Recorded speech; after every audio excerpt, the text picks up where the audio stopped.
क्या सत्य तक पहुंचने के लिए पढ़ा लिखा होना जरूरी है? क्या परमात्मा तक पहुंचने के लिए किसी विशिष्ट जाति का होना जरूरी है? क्या परमात्मा को समझने के लिए धनी होना या ज्ञानी होना अनिवार्य है? इस प्रकार के बहुत सारे प्रश्न हैं जो रोजाना हजारों लोगों के दिमाग में घूमते रहते हैं, लेकिन इन सभी प्रश्नों का जवाब एक ऐसे व्यक्ति के जीवन से मिल जाता है जिससे साधारण व्यक्ति खोजना मुश्किल है। वह व्यक्ति है कबीरदास जी। कबीरदास जी ना तो ज़्यादा शिक्षित थे, ना कोई ज़्यादा ज्ञानी थे, ना किसी विशिष्ट जाति से थे, ना वे धनी थे, लेकिन फिर भी परमात्मा को जानने में सक्षम हो गए थे। कबीर किस जाति के हैं, हिंदू हैं या मुसलमान हैं, इसका कोई पता नहीं है, लेकिन फिर भी वो सत्य को जानने में समर्थ बन पाए। इस बात से यह साबित होता है कि परमात्मा किसी विशिष्ट जाति पर मेहरबान नहीं होता। परमात्मा को किसी ऊंची जाति से कोई विशिष्ट प्यार नहीं होता या किसी नीची जाति से कोई दिक्कत नहीं होती। परमात्मा जितना प्यार ऊंची जाति से करते हैं उतना ही प्यार वे नीची जाति से भी करते हैं। वास्तव में देखा जाए तो परमात्मा की दृष्टि में ना तो कोई जाति ऊंची है और ना कोई जाति नीची है। परमात्मा की नज़र में सब समान है।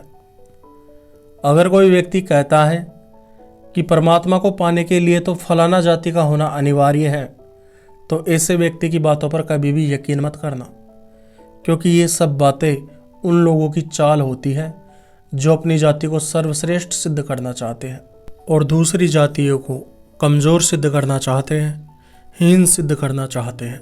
किसी विशेष जाति को ही परमात्मा को पाने का अधिकार है। यह उन लोगों की साजिश है जो महास्वार्थी हैं, जिन्हें केवल अपने से मतलब है, जो औरों के लिए बिल्कुल भी नहीं सोचते हैं। मैं किसी विशेष जाति को टारगेट नहीं करना चाहता। मैं हर उस जाति को टारगेट कर रहा हूँ जो खुद को महान कहती है और दूसरों को खुद से बेकार कहती है। जो व्यक्ति वास्तव में कहता है कि मैं तो ऊंची जाति का हूँ और वह व्यक्ति नीची जाति का है, तो मेरे हिसाब से ऐसे व्यक्ति को परमात्मा मिले या ऐसे व्यक्ति को परमात्मा समझ में आए, इस बात के चांस बहुत कम होते हैं। कारण यह है कि परमात्मा को पाने के लिए अहंकार का त्याग होना जरूरी है। लेकिन जो अपनी जाति को लेकर ही खुद में अहंकार भर के बैठ जाता है कि मैं सर्वश्रेष्ठ हूँ और बाकी सब मेरे से बेकार हैं, तो ऐसे अहंकारी व्यक्ति को परमात्मा समझ में नहीं आते। ऐसा व्यक्ति दिखावे के लिए या खुद को श्रेष्ठ साबित करने के लिए कह सकता है कि उसके परमात्मा समझ में आ गए हैं, लेकिन परमात्मा को समझने के लिए अनिवार्य शर्त है अहंकार का संपूर्ण त्याग हो। परमात्मा को समझने के लिए एक व्यक्ति का उस मानसिक स्थिति में पहुंचना अनिवार्य होता है जहां वह सबको समान समझता है, जहां वह अपने को किसी से कम नहीं समझता है और अपने को किसी से श्रेष्ठ भी नहीं समझता है। वह सब कुछ समान समझता है। ऐसी मानसिक स्थिति होना अनिवार्य है। कबीर अपनी पूरी जिंदगी गृहस्थ रहे। कबीर परमात्मा को पाने के लिए कभी हिमालय पर नहीं गए। इससे यह बात साबित होती है कि गृहस्थ आदमी भी परमात्मा को पाने में सक्षम होता है। गृहस्थी का जीवन जीना परमात्मा की प्राप्ति में कोई बाधा नहीं है। कबीर जिंदगी भर गृहस्थ रहे, जुलाहे बन के रहे, पूरी जिंदगी कपड़े बुनते रहे।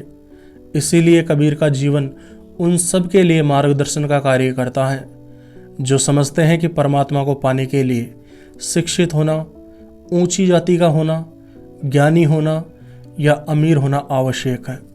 बुद्ध ने परमात्मा को प्राप्त किया था, लेकिन अगर कोई आपको उनका उदाहरण देकर यह कहे कि वह कर सकते हैं तो तुम क्यों नहीं कर सकते, तो यह बात थोड़ी अजीब लगना स्वाभाविक है। क्योंकि बात यह है कि बुद्ध एक सम्राट के घर में पैदा हुए थे, सारी सुख सुविधाओं में पैदा हुए थे, उनको आनंद की सभी चीज़ें उपलब्ध थी। इसीलिए अगर बुद्ध जैसा व्यक्ति कहता है कि धन व्यर्थ है, महलों में कुछ नहीं रखा है, स्त्रियों में कुछ नहीं रखा है, तो ऐसा व्यक्ति ऐसी बातें कहता है तो यह बात उतनी बड़ी नहीं है। क्योंकि हो सकता है कि ऐसा व्यक्ति इन सब चीज़ों का इतना ज़्यादा आनंद प्राप्त कर चुका हो, इन्हें इतना ज़्यादा भोग चुका हो कि अब वह इन्हें भोगते भोगते बोर हो गया हो। अगर कोई अमीर व्यक्ति कहता है कि धन में कुछ नहीं रखा, तो इसमें एक संभावना दिखती है कि वह अमीर व्यक्ति ज़्यादा प्राप्त कर चुका है, उसका अनुभव ले चुका है, इसीलिए वह कह रहा है कि धन व्यर्थ है। लेकिन इस मामले में गरीबों के लिए मुश्किल खड़ी हो जाती है, क्योंकि गरीब कैसे कहेगा कि धन व्यर्थ है, महल व्यर्थ है या भोग विलास की चीज़ें सब बेकार हैं। एक गरीब व्यक्ति पूरी जिंदगी उन चीज़ों के लिए तरसता रहता है, तो वह यह बात कहने की हिम्मत नहीं कर सकता कि यह सब व्यर्थ है। और गरीब आदमी यह सब बातें कहता है तो उसका कोई मतलब भी नहीं निकलता, क्योंकि उसे इन सब चीज़ों का अनुभव है ही नहीं। इसीलिए यदि कोई संपन्न व्यक्ति अपनी संपन्नता से परेशान हो जाए या बोर हो जाए तो इसमें ज़्यादा आश्चर्य नहीं है, क्योंकि हो सकता है कि उसने सीमा से ज़्यादा इनका प्रयोग कर लिया हो कि अब उन्हें इन सब में मज़ा नहीं आता हो। जैसे कोई व्यक्ति बहुत ज़्यादा खाना खा ले तो एक टाइम के बाद में खाने से भी मन उतर जाता है। जैसे यदि हम किसी एक ही मूवी को बार बार देखें तो उससे मज़ा आना बंद हो जाता है, ठीक उसी प्रकार कुछ चीज़ों का प्रयोग बार बार करे तो मन उनसे भी परेशान हो जाता है। लेकिन गरीब आदमी के लिए यह कहना मुश्किल है, क्योंकि उसका कोई अनुभव नहीं है इन सब चीज़ों को लेकर। उसने कभी इन सब चीज़ों का प्रयोग नहीं किया कि वह कह सके कि ये सब चीज़ें व्यर्थ हैं। लेकिन इसका मतलब यह नहीं है कि गरीब व्यक्ति सत्य को नहीं जान सकता। गरीब व्यक्ति अपने इस अनुभव की कमी को अपनी समझ के द्वारा पूरी कर सकता है। कबीर के पास में एक साधारण पत्नी थी, लेकिन उन्हें समझ में आ गया कि स्त्रियों में वास्तविक आनंद नहीं है। कबीरदास जी बहुत गरीब थे, लेकिन उन्हें समझ में आ गया कि धन में भी वास्तविक आनंद मौजूद नहीं है। यह सब उनके क्यों समझ में आ गया? यह सब बातें उनके समझ में इसीलिए आई क्योंकि उन्होंने अनुभव से नहीं जाना, लेकिन उन्होंने अपनी समझ से जाना। जब किसी चीज़ को अनुभव करके समझ ना सके तो उसे अपनी समझ के द्वारा समझना पड़ता है। अनुभव की कमी समझ के द्वारा पूरी करनी पड़ती है। बुद्ध बड़े प्रतिभाशाली थे, अमीर थे, ज्ञानी थे, संपन्न थे, शास्त्रों के ज्ञाता थे और सम्राट के बेटे थे। लेकिन कबीर के पास में ऐसा कुछ भी नहीं था। कबीर तो सड़क पर जन्मे थे। कबीर के माता पिता कौन थे, इन सब का पता नहीं है। क्या पता कबीर किसी की नाजायज औलाद हो और उनकी माँ उन्हें सड़क पर छोड़ गई हो। कबीर सड़कों पर ही बड़े हुए, किसी बड़े घर में उनका जन्म नहीं हुआ। उनकी ज़िंदगी ऐसे गुजरी जैसे कि भिखारी की तरह गरीब जीना उनके भाग्य में पहले से ही लिखा था।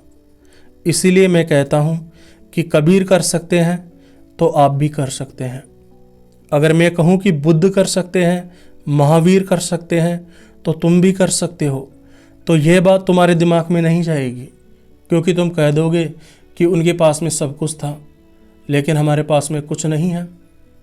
लेकिन मैं जब कबीर के बारे में यह बात कहता हूँ तो तुम में से कोई भी व्यक्ति मुझसे यह नहीं कह सकता कि कबीर कर सकता है, लेकिन मैं इसीलिए नहीं कर सकता क्योंकि तुम्हारी ज़िंदगी की परिस्थितियाँ चाहे कितनी ही बुरी हो, लेकिन शायद कबीरदास जी से ज़्यादा बुरी नहीं होगी।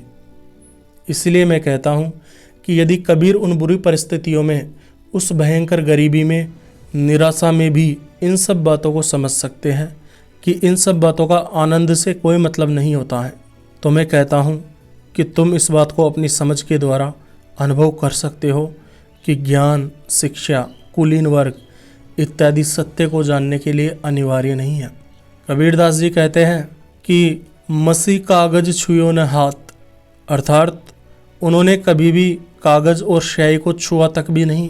कबीरदास जी को अपने दस्तखत करने भी नहीं आते, लेकिन फिर भी उन्होंने परम सत्य को जान लिया है। इसीलिए जब भी तुम्हारे अंदर यह निराशा आए कि मैं नहीं कर सकता, तो तुम्हें अपने आप से कहना चाहिए कि कबीर जैसा व्यक्ति कर सकता है तो मैं क्यों नहीं कर सकता। तुम्हें कबीर के जीवन से मोटिवेशन लेना चाहिए। कबीरदास जी उन सभी गरीब लोगों के लिए प्रेरणा के स्रोत हैं जो परम सत्य को जानना चाहते हैं। तुम्हारे पास कम से कम माँ बाप तो हैं, थोड़ी बहुत शिक्षा तो है, खुद के दस्तखत तो कर लेते हो, तुम्हारे पास में रहने को घर, खाने को खाना तो है। भले ही हो सकता है कि तुम परम ज्ञानी ना हो, लेकिन छोटे मोटे ज्ञानी तो तुम भी हो। वेद, गीता, कुरान, उपनिषद तुम्हें याद ना हो, लेकिन तुम इसके लिए तो शुक्रगुजार महसूस करो कि कम से कम तुम्हें उन्हें पढ़ने का मौका मिला है, क्योंकि कईयों को तो ये भी नहीं मिलता। तो फिर तुम यदि ऐसा नहीं कर पाते हो तो तुम्हें यह सोचना चाहिए कि तुम्हारे प्रयास में ही कहीं ना कहीं कोई कमी है। इसी वजह से तुम सत्य को जानने से वंचित हो रहे हो। बुद्ध जिस मार्ग से सत्य को जान पाए, उस मार्ग से बहुत कम लोग सत्य को जान पाएंगे, क्योंकि बुद्ध की परिस्थितियाँ अधिकतर लोगों से भिन्न थी। लेकिन कबीर ने जिस रास्ते से ईश्वर को जाना है, उस रास्ते से बहुत लोग ईश्वर को जान पाएंगे, क्योंकि कबीर की जो परिस्थितियाँ थी वे परिस्थितियाँ अधिकतर लोगों की है। बुद्ध के पास में भाषा की प्रवीणता थी, लेकिन कबीर जी एकदम सीधे साधे व्यक्ति थे, बिल्कुल सरल भाषा में बात करते थे। ऐसी भाषा में बात करते थे जिसे अनपढ़ व्यक्ति भी समझ सके। इस प्रकार उनके रास्ते से सत्य को जाना जा सकता है। इसीलिए इस बात को कभी बहाना मत बनाना कि मैं गरीब था इसीलिए सत्य को नहीं जान पाया। गरीबी एक बहाना हो सकती है, एक अच्छा कारण नहीं हो सकती।